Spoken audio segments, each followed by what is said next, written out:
What is up, everybody? Welcome back to the Triple H podcast, Happy Hour Hoops, one-stop shop for enjoying a cold beverage, listening to our ice-cold basketball takes. Dunny and Jake back at it again here to talk NBA. Jake, today we have a little bit of a loaded slate here. Donovan Mitchell drama, he's joining in. Yeah, he's joining in on the free agent drama. We got more KD, Kyrie for you. What the hell is going on with those two? Maybe staying in Brooklyn now. Standouts of Summer League and just a little bit about what we think about Summer League overall. Yeah. The mid-season play-in tournament that may or may not happen in the future. Woo! Also, the play-in tournament for the playoffs that seems like it's here to stay. Yep. And then we're going to break down the league's best duos at the end of the episode. Jake, are we ready? Let's go. How we doing? We're living. I'm just sending out all these tweets, working on my phone before you get to me.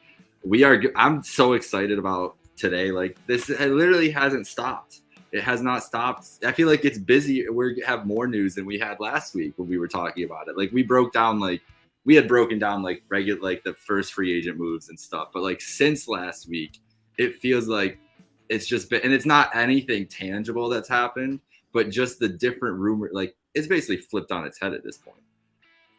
Yeah, that's exactly what I was going to say, because it seems as though in years past, as the summer moves on, the moves tend to gradually slow down. Whereas you just said like nothing tangible has really happened, but we also were kind of robbed of big moves at the beginning of this because of all the big names who have the market on hold. And now we just keep getting new rumors, crazier rumors, it seems like every day. And let's start with one that we thought was kind of dead last time we were on here, because Danny Ainge came out and kind of said, or at least rumors had it, that Danny Ainge was not willing to trade Donovan Mitchell after the Rudy Gobert trade. And then yesterday, here we are pretty much getting word around the league from multiple sources that the Donovan Mitchell sweepstakes are indeed back on. Other GMs around the league are saying the Jazz are still taking calls on Mitchell. So now we have this thing. Donovan Mitchell, possible teams he could be headed to: Heat, Knicks, others. What's the best? What do you think, just, I guess, surface level of the Donovan Mitchell news right now? It's not surprising at all. That's for sure. I feel like we talked about it during the year that, I mean, not even just during this year, like since we've started this podcast 2 years ago, there's been rumors about Mitchell discontent.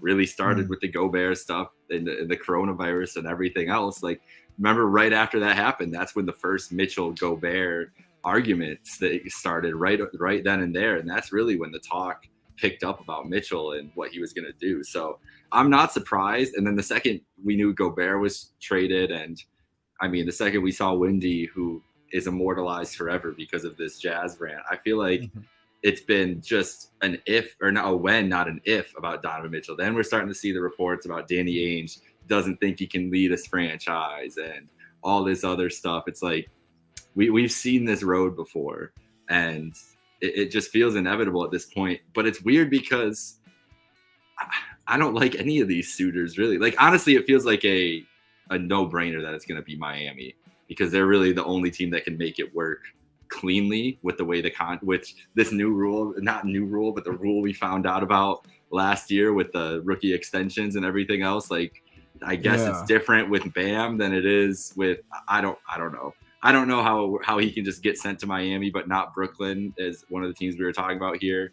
But it just feels like that is the place. And then the rumor today came out that the Knicks are not very interested in moving RJ Barrett. And I wouldn't move Donovan Mitchell unless RJ Barrett is included in that. So it really feels like it's Miami bidding against themselves at this point, because who else would be, is there any besides those three teams? Like, those are the three that everybody's talking about. And honestly, I feel like the Nets are just mentioned because we're waiting for this Kevin Durant trade. And it's like, oh, well, these stars both need to go some places. Like, there's got to be somewhere where this dude can go. Yeah, I mean, I guess that the the rumors I've been seeing is just to keep a close eye on the Knicks and Donovan Mitchell over the next few days. But that's kind of where my mind went right away was RJ Barrett. I feel like has to be a part of that deal if that's the team Yeah. that ultimately Mitchell would end up on. And then again, yeah, we see another rumor comes out that RJ, the Knicks don't seem to be willing to move RJ at all. And, you know, do I think that's smart? Yeah, because I think he's the best guy that they have on their team right now. He's someone who they can build around. He's someone who's going to improve year by year. He's already shown that. But, if you're trying to get a guy like Mitchell, he's probably the guy you have to make up. Like, I don't know. Like, does a package with Quickly, Randall, Mitchell Robinson, and picks, does that get it done for Donovan Mitchell? Obviously, that's I mean, something you have to ask Danny would you Ainge, do but it? I don't know. I don't I think feel like so. with the millions of picks, it might be the biggest thing, and they have all their Yeah. picks because clearly Danny wants Victor Wembanyama. Like he's trying to enter the Wembanyama sweepstakes. He sees the Thunder's stockpile of picks and is like, well, I need to get within striking distance of that to make moves next year. The better tanking move to me would be to pick up Randall as the centerpiece of this than Barrett, because I think RJ Barrett's an actual piece to build around. You know my feelings about Julius Randle, but it also the money works too. Like it works almost. It's pretty damn close. I don't know their exact contract numbers right now, but it's probably pretty close to what they would need to match up with. That would do it for me if I was Utah, obviously. But the Knicks, or if I was the Knicks, but if I'm Utah, is it better to get Randall or Tyler Hero? Like that might be what it comes down to too. And honestly, there's an argument to be made, I think, there for either of those guys. Yeah, and yeah, that's a good point. I guess it ultimately comes down to like what is Utah's angle here? What is their MO if they do dish Mitchell? Are they trying to rebuild and then completely blow it up and tank this year?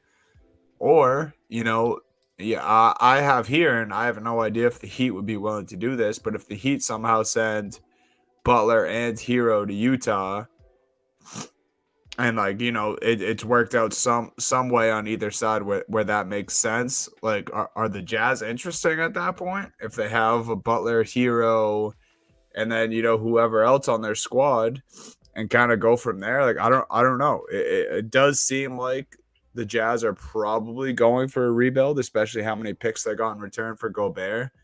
But yeah, I just don't really know what Danny Ainge is expecting in return and what some of these teams are willing to give up for a guy like Mitchell.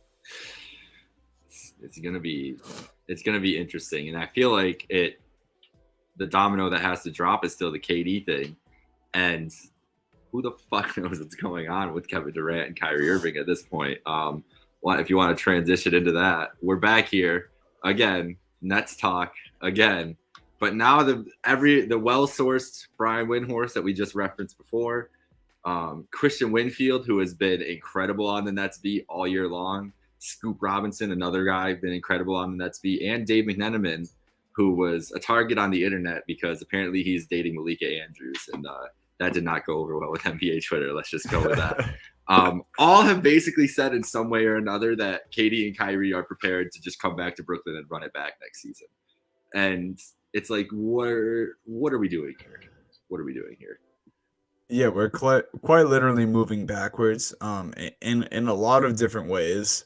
And also, like, we touched on this last week as a possibility because out of nowhere, Shams went on the Pat McAfee show and kind of touched on this. It's like, well, okay, you're the dude with all the information. Everyone's waiting on you every single day to see what you have to say. And you start your rant by saying, it's still the Suns are the preferred destination for KD, and the Lakers and LeBron really want Kyrie there. They're not really focused on anyone else.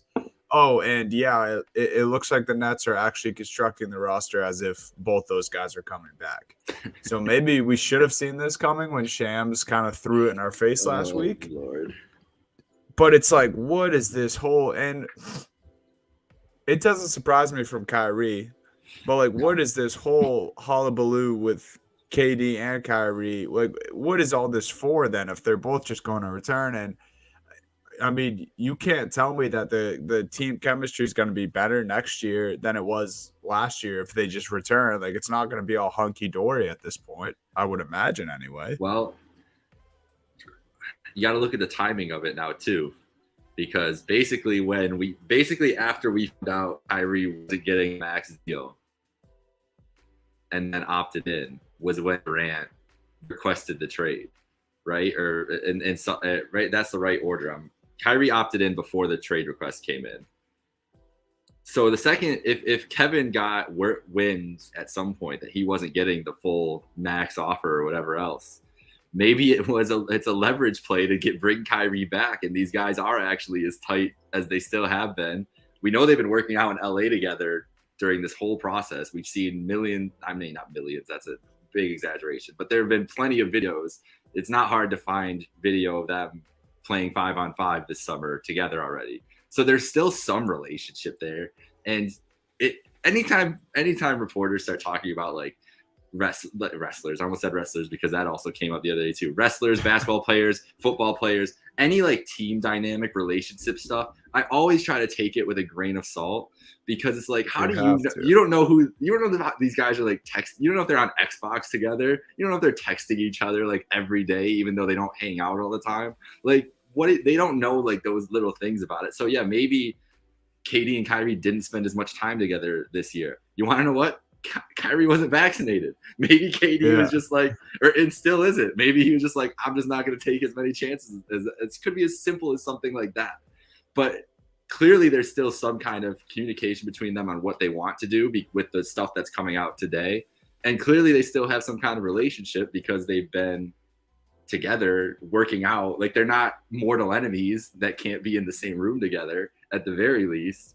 So I kind of just feel like we all got bamboozled a little bit, and that really it was Kyrie and KD just controlling every little bit about it, which also makes a lot of sense because we know Shams is texting Kyrie. Like he's just sending what Kyrie is telling him to send at this point. Yeah.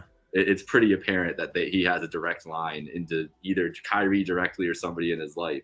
And he was the one directing all this too. So it just feels like it's a LeBron move. It's a control the narrative, control the media, control the cycle of it, everything. And here we are. It feels like it was just leverage of everything. But if they're running it back next year, man, oh my God. It's going to be such a whirlwind. And I think that's the best move as far as like their best chance to win, their best chance to have the best constructed lineup. But again, it just comes down to that chemistry. Like, is it going to work? It didn't work last year, clearly in a lot of different ways. Then you throw Ben Simmons into the mix, who could not be in a more different situation than these two guys. I mean, he hasn't played in 2 years. He's kind of waiting, eager, doesn't have control of his destiny whatsoever. He's basically like, he needs to play or he's going to get no respect from any team. Whereas Kyrie and KD are these, gods with basketballs, as they like to refer to themselves, and can pretty much, even if it doesn't look like the market is as high as the Nets want it to be for Kevin Durant, he's still Kevin Durant. Everyone would still love to have him on his team. Kyrie Irving, maybe you're not willing to pay that much to have him on your team. Maybe you don't want to give him a long-term deal if you're some of these teams across the league. But most teams would also love to have Kyrie Irving on your team. I mean, we're talking about 2 of the top 5 talents in the NBA when they're on the court. So it really is just crazy. And that's a good point you bring up. Like, was this just them leveraging for themselves? That would be nuts. Like, and it would make sense for the Kyrie part, but Durant, what more does he really have to leverage because he already has the 4-year contract? But was he just helping out Kyrie so he can stay happy and they can ultimately win a championship together? Yeah, just like a public, bro, I got your back, type deal as much as anything else. Like, I'll ask for this trade because I'm unhappy of how they treated you, even if I'm not really that upset. But and KD's done that for Kyrie throughout the last couple of years. There's been multiple occasions where he's covered for Kyrie. So it wouldn't be a surprise in that sense either. And we've never heard, there hasn't been one rumor about what KD is unhappy about. all we got was the trade request and then nothing. It's been radio silence. Yeah. We haven't had any leak or any story that, Kevin Durant is upset with Joe Tsai, or Kevin Durant is upset with Sean Marks, or Kevin Durant's upset with Kyrie Irving. None of that's come out. It's literally just been the trade request and then just let the machine go. Let First Take sit there and talk about it for the next 2 weeks. Like, there's been no other leaks regarding what Kevin wants. And that's where it really becomes fishy to me too. Because usually if you're actually upset and things aren't happening, how we've seen this play out is the leaks continue, or at least one in the last 2 weeks. And there's been nothing from Kevin. So it's very interesting.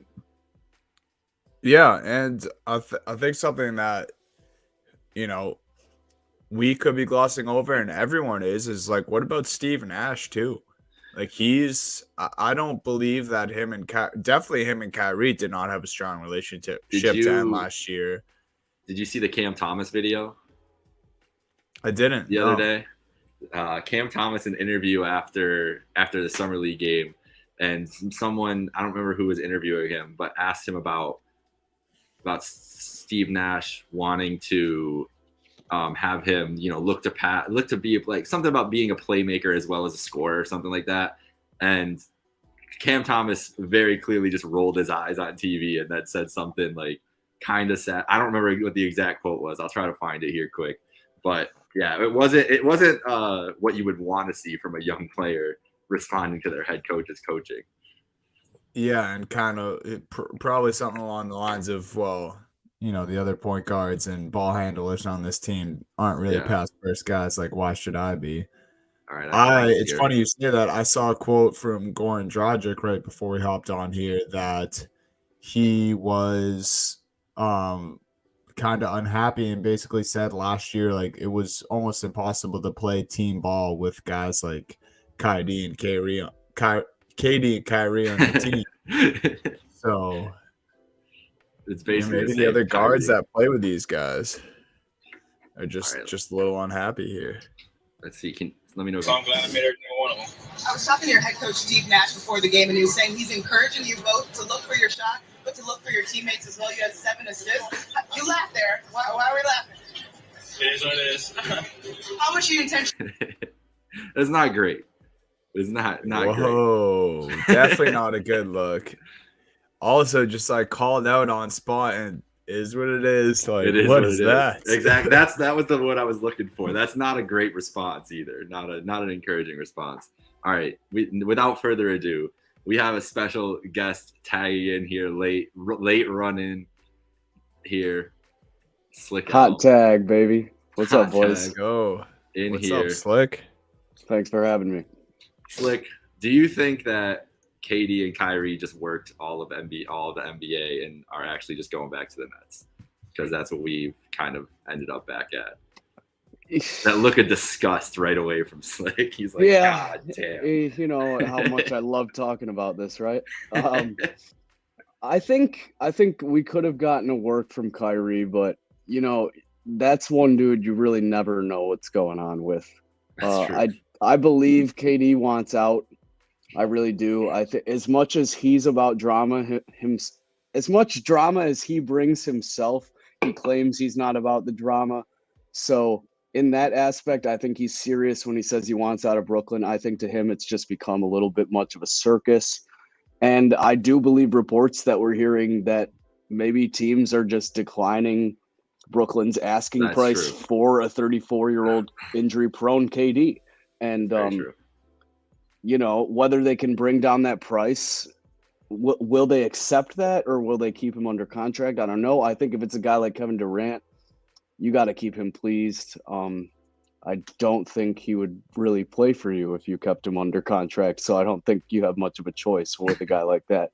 But I could see Kyrie returning, but it's really up in the air because that dude is all over the place. And I have no idea what goes through his head on a daily basis. And it's almost ridiculous sometimes what I think he's up to. So it's always a mystery. Always a mystery. Go ahead, Don.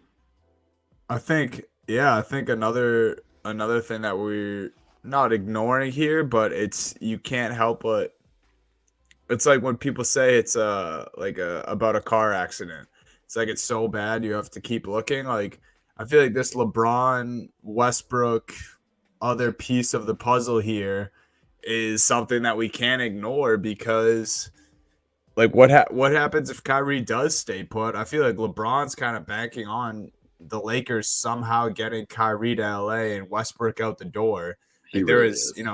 talk about some things that were unveiling from Summer League. I saw a video of LeBron and Russ at the same Summer League game the other day, and they could not have been on more opposite sides of the gym from one another. And like maybe that's a coincidence. Maybe this is us digging a little No too way. deep, like No way. like everyone likes to.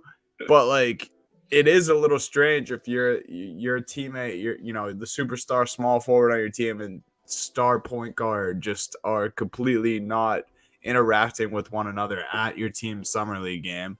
It's a little strange. I'm not going to buy into it too much, but I'm just bringing up the fact that we can't forget about those two guys. They're involved in this. What if Kyrie just returns to Brooklyn? Then I think that shakes up a lot in LA. Like, I think Westbrook wants to be in LA, but I think he probably sees LeBron asking for Kyrie. How is that relationship? We saw that there was some chatter on the sideline between those two and AD at the end of last season when things were looking bad. They have a new coach, obviously. The roster's a little different, but not much better. I think this whole Brooklyn situation, if it stays the same, LA is actually the one who's hurting. Yeah. Well, the Lakers are just they're just waiting, like right, like they're literally just like, well, maybe we'll get Kyrie, maybe we won't. Like it's just the Lakers are, oh my God, such a mess. But I don't think it's too much to read into the fact that Russ and LeBron were not together at Summer League. Like those guys are just showing up for public appearances anyways. And the fact that they can't even be bothered to sit next to each other or anything, even just like LeBron, man of optics too. Like LeBron's always worried about what it looks like in the public to things. So it is what it is, as Cam Thomas would say. Any other Summer League thoughts, Dunny, Slick? Ooh. Yeah, I got a couple. Slick, do you have anything on Summer I was League? just gonna shout out Matt Ryan for that buzzer beater the other night. Oh my God, was that game electric or what? Oh man, the best Summer League game I've watched in a while, and even during the summer, the Celtics still own the Bucks. It seems like, so that's always a good sign. Go ahead though, Donnie. Go. No, yeah, the Celtics, yes, a few guys on their squad have been encouraging Matt Ryan. Actually, cool story. He actually just got a 3-year deal here with the Celtics. He was on a 2-way contract last year, and before that, I think a year and a half ago, maybe 2 years ago now at this point, he was actually driving for DoorDash for his occupation. Damn. Here he is now hitting buzzer beaters in the Summer League, and yeah.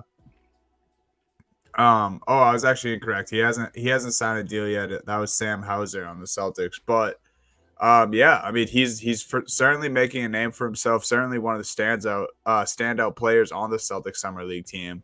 That game that Slick was referring to, he shot 6 of 11 from 3, and I think he was team high 24 points, maybe even game high 24 points, and then obviously the buzzer beater that Slick is talking about. So Celtics have been fun to watch. I think something that I wanted to bring up, Jake, and I know you're in agreement with this, but just the whole everyone in general overreacting to just Summer League as a whole. But how about the first few games of Chet Holmgren, man? Like, if this is gonna be this dude's rookie year, like the NBA Twitter world is just due to be annoyed all season. Regardless of where you sit on, if you're super high on Chet, if you're somewhere in the middle, if you don't like Chet, like, man, oh man, it's hard to take Summer League for what it is because of, the difference in talent. Like, you have these guys who are lottery picks going up against guys who might not even ever see the NBA floor. Yeah. And then we're already, saying Chet's a shoo-in for rookie of the year. I don't know. I just think the whole overreaction to a lot of different things in Summer League has been crazy. And then most notably, it's the Chet Holmgren show, or at least it was for the first couple of days of Summer League. I always like to think that Summer League can break you, but it can't make you for all these guys. Like, the good players should be should be like looking good. Like they're playing against their peers, and if they're top picks, like they've been better than these guys for the last, I don't know, 6-7 years of their youth development if they're in the U.S. and wherever else. So it's good to see. Like it's nothing's what Chet's doing. Chet's doing what he was basically doing at Gonzaga. I mean, stat wise, he has more in his bag than I think a lot of people thought, honestly, which is one of the biggest surprising things. But maybe it was just the fact that he was like the 5th option on Gonzaga last year too, and really didn't need to be the thing. The one thing I do think we could take about the Chet hype is the connection with Giddey is real. Like those two clearly have some sort of magical chemistry that's already started within this first couple games. And we know how talented of a passer and playmaker Giddey was, not in the summer league level, in the NBA level last year in his first year. So I can't wait to see what he does when he has a weapon like Chet on the floor with him. And that's one of the enticing things I was going to say. But it has been the summer league of Chet, but Paolo got shut down because he was dominating too much too. He's averaging a slick, no pun intended, but a nice little 26-5 in his first couple of games there in summer league.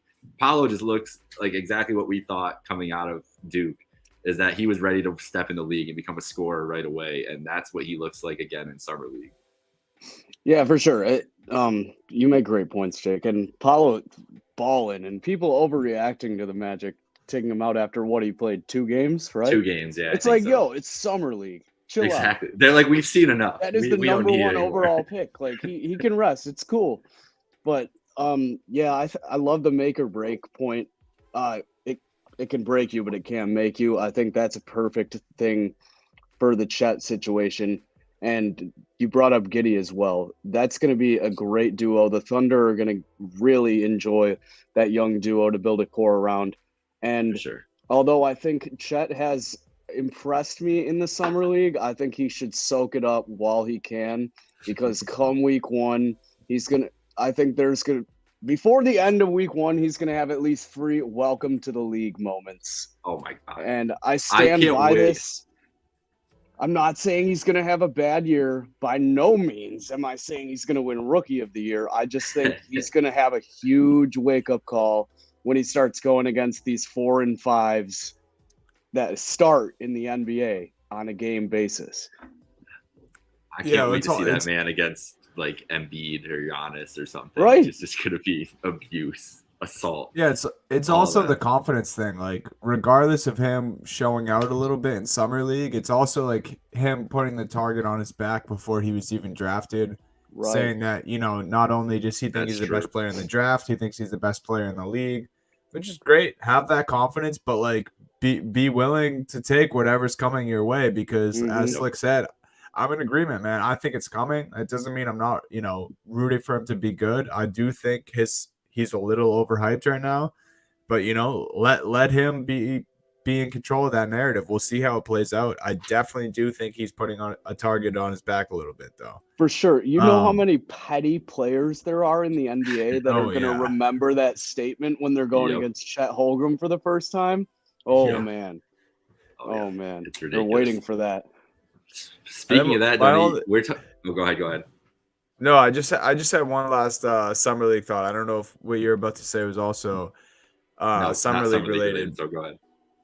But I just kind of love what the Pistons are doing, dude. It kind of seems like they're building a new era of bad boys, and you know, obviously that's way too early to compare it to that team. I'm not doing that. I just kind of mean like this. They have a swagger to them, and it's really apparent. Like, you had Jaden Ivey balling out at Summer League, and then Cade and Sadiq Bey were both sidelines sitting next to each other, not like Russ and LeBron. They were actually in unity, cheering on Jaden Ivey. Like, I think he had an and one and like ran up to both of them and like dapped them up on the sideline. It just looks like they're building a culture there, and you know, I'm a little happy for Detroit fans because it's been a while since they've, you know, had anything really to be happy about. Now they have like this super young nucleus of a core. And the only other thing I want to say to that, because I brought him up, Sadiq Bey, I don't know if you guys heard this, but he was actually training so hard and so much in the gym that Pistons coaches and executives had to ask him to like slow down his regimen, maybe go on vacation, take a little rest, So he took that as, I'm going to start doing training on mountains and just work on my cardiovascular. And he's been like hiking and like running up the side of mountains to get in better shape. That's So fair. if you're a Awesome. Detroit fan, be excited for Sadiq Bey this upcoming season. I think he followed on that and was like, I just like being off the grid. There's something peaceful about it. I was That's like, awesome. this guy's dangerous. And I just wanted to touch on what you were saying too, Dunny, with the young core to be excited about. You kind of saw that was coming even during, believe it or not, the NBA Finals when you had Cade Cunningham and a couple of his teammates, or was it the Eastern Conference Finals? They were in attendance at the one game watching I don't together. remember, but yeah.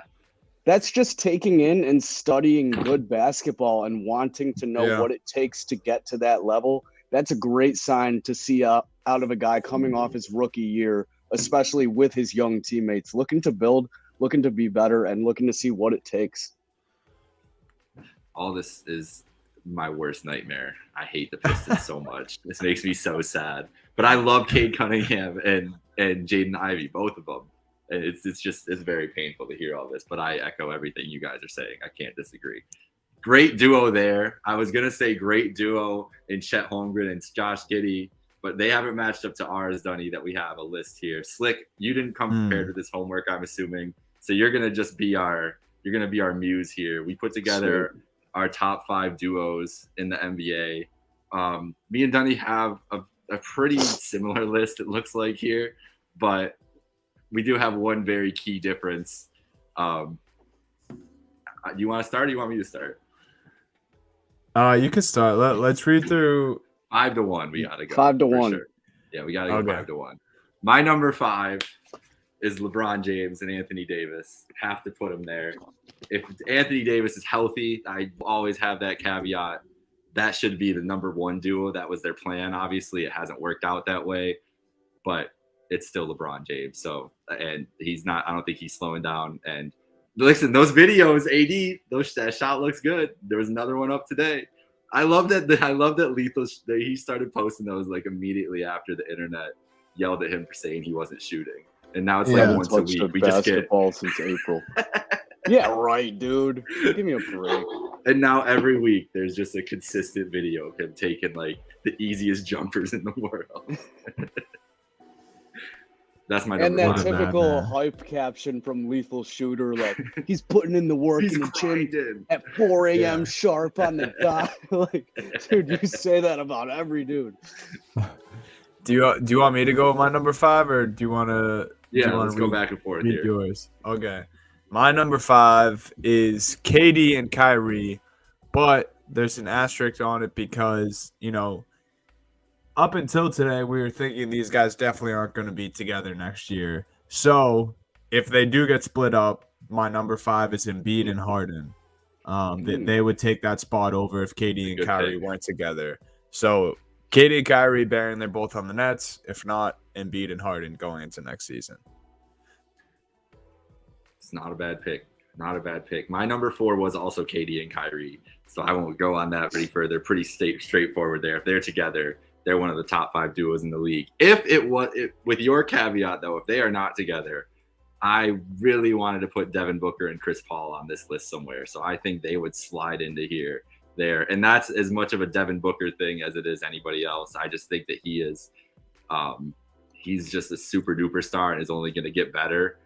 Thought about Anthony Edwards and Karl Anthony Towns, but felt like a little bit early for that. Little bit early for that, but monitoring that one. And I know you got your number 4 here too. So yeah, my number 4 is AD and LeBron. So our lists are super similar, but yeah, same kind of thing. Like when AD is healthy, and you don't have to say much about LeBron here. They they already accomplished what they wanted to. Of course, I think they're hungry for more, but they already have the one championship together. Say what you want about it being in the bubble, but they were dominant that season. And they were dominant in the bubble as well. So yeah, I mean, not really much of an explanation. I will say this was, I had a gripe with Bleacher Report's list that they put out about their top duos because it was pretty egregious. But this was harder than I thought. But yeah, AD and hard. LeBron are my number 4. My number 3 are your boys, both of your boys, the Jays, Jason Tatum and Jaylen Brown. Great I pick. mean, I could have I thought about putting them higher, thought about putting them lower. I feel like 3 is the perfect spot. They complement each other as wings that like to have the ball. I can't believe how well they still complement each other, and they still did all the way through the finals and everything else. They're unlike They're any only other getting duo better. really on the list. They it really seems are. like. They Fire really and are. Ice is the perfect nickname I've heard for them. It's because that's what it is. because It's- one shoots for 30 points and one has 10. Hey, all right.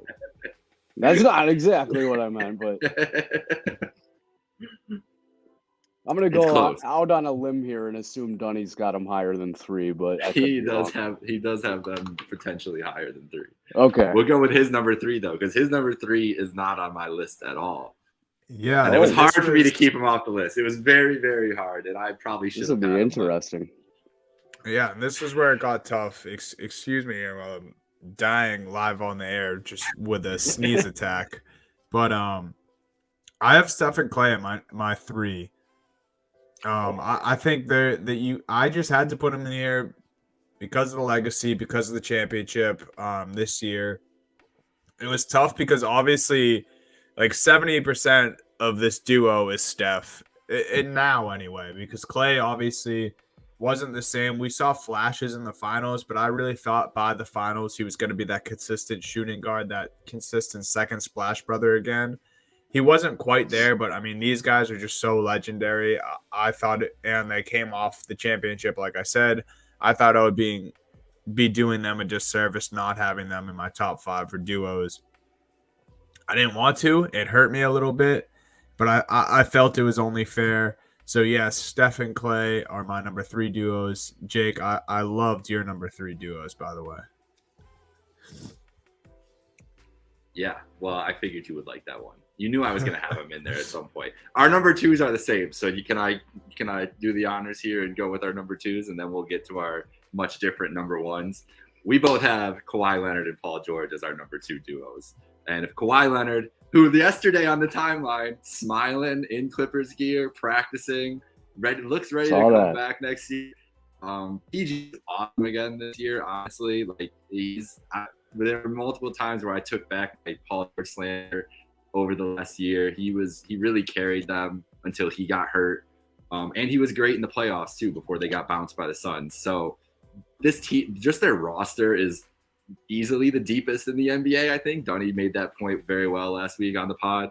It's kind of scary that how many options they're going to have supporting these two, but these two could play on a team with a bunch of scrubs and still be one of the best duos in the league. So the fact that they have this roster with them, terrifying. Oh yeah, I was really sorry. Go ahead. No, I was just gonna say I was gonna ask if you guys saw John Wall's comment the other day when he's like, "So you mean to tell me the 3rd best defender on a team has to cover me? Good luck." Yes. Yeah. And I also saw someone reply with like a very situational video of someone's maybe like 3rd or 4th best defender absolutely locking him up on one ISO play. But like, it's like, dude, you're looking for the needle in the haystack there, and you found it. Like, congrats. I don't know. Yeah. I agree with him. Like, any 3rd best defender is gonna have a tough game guarding John Wall for 30 plus minutes. The dude is just insane. He's fast. He showed the flashes of it in Houston. Like, he's still John Wall. I think adding to that duo, I was just going to comment on the fact that you guys have that as number 2 duo in the league, and then you add a guy like John Wall. Now you got a big 3 with what you were just saying is also one of the deepest teams and arguably the deepest team in the NBA. So, like, hello, Western Conference. The Clippers are right back in the conversation. Back. Yeah. Yeah. I thought, this is where it got weird for me putting Kawhi in PG too. I mean, it was somewhat of an easy choice, but at the same time, I was like, okay, I have LeBron and AD kind of lower down on my list because of AD's injury. But at the same time, Kawhi hasn't played in like we're going on like close to 2 years because of injury. But we know who Kawhi is, and like it was kind of a freak thing. He has been pretty durable for most of his career, definitely more durable than AD. and just like these two between the defense and both sides of the ball for both of these guys, it was hard to leave them out. And I'm anticipating a big season out of both of them.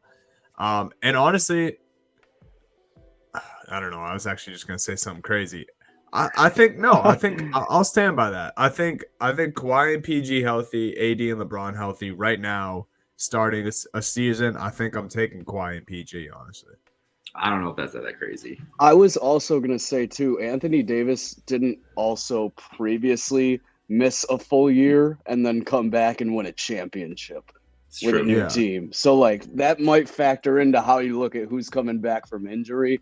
But, no, I don't think that's too crazy a statement either. I think with LeBron's age right now and AD's inconsistency, I would second that. Agreed. Agreed. so Tony, you want to go first? Or you want me to go first? You go first. all right. So my number one duo, big surprise here for everyone, Jaylen Oh. Brown and Jason Tatum. And the reason I have these two guys, it's honestly similar to why I have Kawhi and PG at number 2.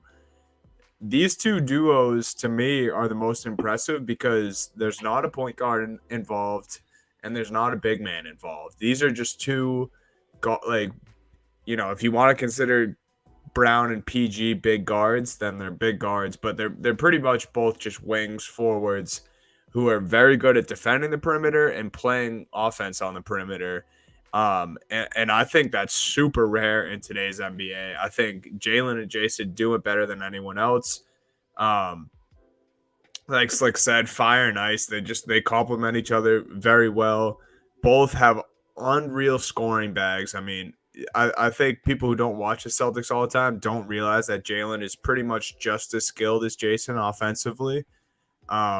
Both fantastic shooters, only getting better every year from the 3-point line. And then, I mean, we saw it all year long. The Celtics had the best defense, and these two were the reason they made it to the NBA Finals and were just 2 games shy of bringing home the trophy. So yeah, I got Jaylen and Jason number 1. I think the impressive season they had last year, their youth, their durability, and just, you know, how good of scorers and defenders they are, it was a no-brainer for me to put them there. It's a tough argument to make. I mean, I had him 3, so it's not like I'm slacking with him. But I don't know how you didn't have this man on the list.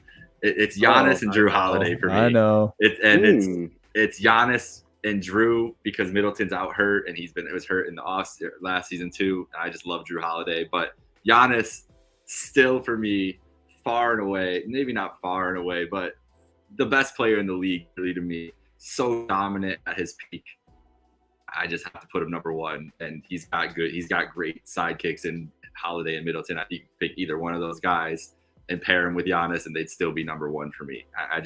Giannis, that's just how I feel about Giannis at this point. I didn't think I'd ever get there this convincingly, but I would pick him number 1 on my list for quite a while now. And I know it takes some gargantuan effort to get him out of that number 1 spot at this point.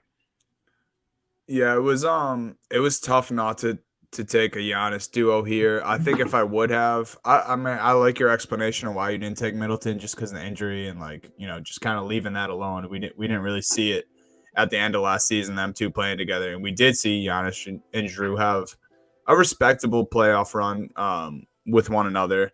My whole thing is I think Giannis is probably the best player in either of our lists, right? And I think I can agree with that. And this was why I kind of wanted to leave out Steph and Clay, but had to put them on my list. Like, to me, Clay and Drew are by far the 2 worst players on this list. And I honestly think Drew might be even have the advantage on Clay right now. Mm-hmm. So that was just my whole thing. It was like, I just don't know if Drew holds up his end of the bargain to be considered, you know, or at least to be with these guys in the duo, in the duos list. But I agree, man. I mean, Giannis is good enough where he can get anyone who's playing alongside him on this list of best duos. So I like the pick. It was hard for me to find a spot to throw him in here. Can't argue with that. Slick, anybody that we didn't mention that you wanted to put on there? Oh, yeah. You guys did a pretty damn good job. I'm trying to Maybe- like if you wanted Butler and Bam, that's somebody that we could have that put in was the there. only one that I was thinking might make one of your lists that didn't. But other than that, the variations were great, and you guys summed up the explanations perfectly. I do agree with everything Donnie said in regards to the Giannis take. I don't know. Just even the playoff performance, you saw Drew fall off a bit offensively, True. but he makes up for it on the defensive end, regardless of what he's doing down the other way of the floor. But yeah, I think Bam and Jimmy's probably the only one that I would maybe give an honorable mention to there. And yeah, I think other than that, you guys did a pretty good job ranking. I agree with the take of LeBron and AD at 5, though. I think, we could go up from there. I'm a bit biased, but so what? Yeah, I think, Jake, I like that you mentioned Booker and Paul too. I think if I True. had a little bit of an honorable mentions section, I would have thrown Yeah. them in. And the only one I'd be willing to throw them in the honorable mention category, not in the duo list. And this is someone that Bleacher Report had, and Bleacher Report's list didn't even have the Jays on it, so I don't even want to keep bringing it up. But Yeah, that's they ridiculous. did have Jokic and Jamal Murray, and I don't really think Murray's at star level, and all these other guys. It's kind of like the That's like star with duos, right? my theory with Giannis basically is that Jokic is just so much that good. Yeah. At his side. So I they get can it kinda do because that. like Yeah. his second best player, Murray, is really good and they play really well together. But another thing, like, yeah, he didn't play this past season. He was banged up. We haven't seen the two of them play for a while, but we know how good Jokic is. We know how good Murray can be. Like if it's down 3-1, Jamal Murray and Jokic, like they probably make their way into my list. But yeah, I wanted to mention those two. That's just another duo that came to mind. I like the Bam and Butler thing too. Probably not as good as some of these other duos. That's why they're not on the list. But yeah, For sure. I think those are really the only other guys I can You think of. you just want Jake, you just said go ahead. I was just gonna say, you said too. It might be a bit too early, but you could also make an argument for Anthony Edwards and Karl Anthony Towns for sure. Yeah, Yeah, I think so. Cat and I think so. Gobert. Okay. Yeah, the Twin Towers. My gosh. I thought about Garland and Mobley, but I feel like that was a little bit too early too. Oh, please. They're right there. They're right there. Oh, do you want to go crazy backwards for a sec, Jake? I don't know if you saw this, What's up? but we did start the show with the Utah Jazz. You just made me think of it, bringing up your Cavaliers there. No, it's not happening. It's not happening. You don't Mike think that's Conley. real? Mike Conley, Yeah. there's no shot. I will literally. I don't even. You don't even. You haven't seen me. What's so the mad report? in my life? I don't It's know if I've the heard that. Jazz have talked about trying to send Mike Conley in a Colin Sexton sign and trade. Sign and trade. Now, mind deal. you, the words from that are the Jazz have talked about it. And Yeah. that's where the key is because the Cavs cannot be that stupid. You saw Mike Conley play in the playoffs. Everybody's talking about that man being washed. And he's got another year after this. He's $24 million this year and $26 million next year. We're finally about to get rid of Kevin Love's $30 million. We can't bring on Mike Conley's 26 for next year. There's no I was way. waiting for you to say Oh. Mike Conley and for Colin Sexton, but no. No, it has to just a be sign more. and trade, yeah. It would have to be. Don't know about that. Yeah. It would have to be Right. Love included in it with Sexton, and it would have to be like Bogdanovich. Like I don't even know who else. Fucking You wanna take honestly, on give me Pat Bev? Mitchell. Just give us Mitch. That's what I want. I want Donovan Mitchell for Colin Sexton, and we'll give you some stuff. That's Wow. what I'm hoping That's- happens, not the other way around.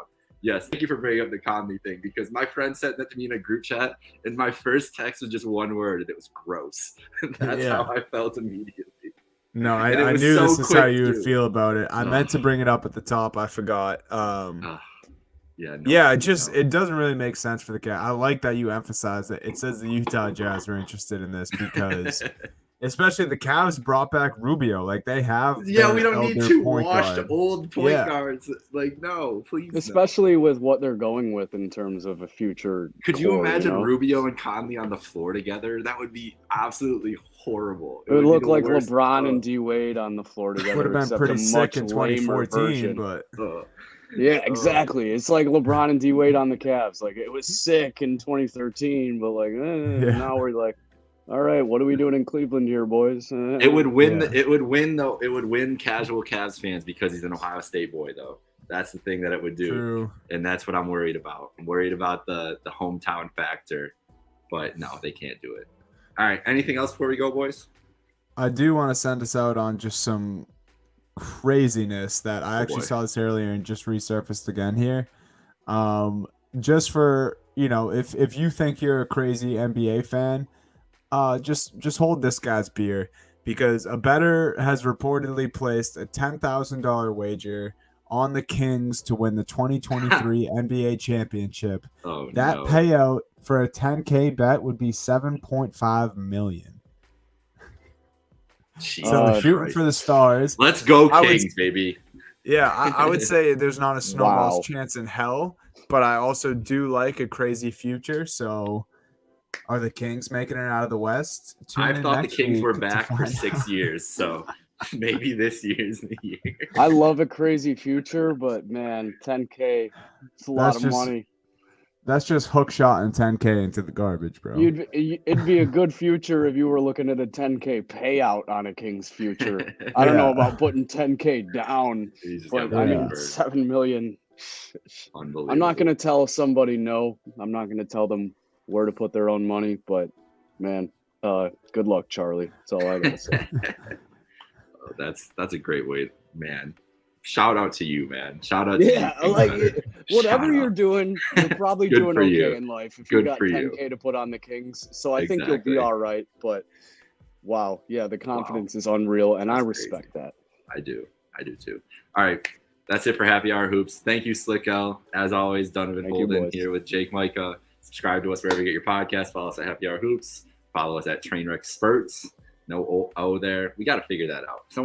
We got to get this. It's like my thing, Slick. I told you, maybe I told Dunny one time, at Jake Micah has been taken since for so long.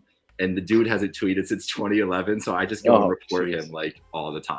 Just hoping one day that they'll just kick him off. He's And a I can hop right catfish. in there. It's unreal, bro. It drives me nuts. He's got like a Little League baseball picture as his picture. Like I know exactly Oh, what it jeez. is. I could see it because I've gone to the page so many times. I don't know. So yeah, we need Trainwreck Sports too. So thank you guys. Have a good night.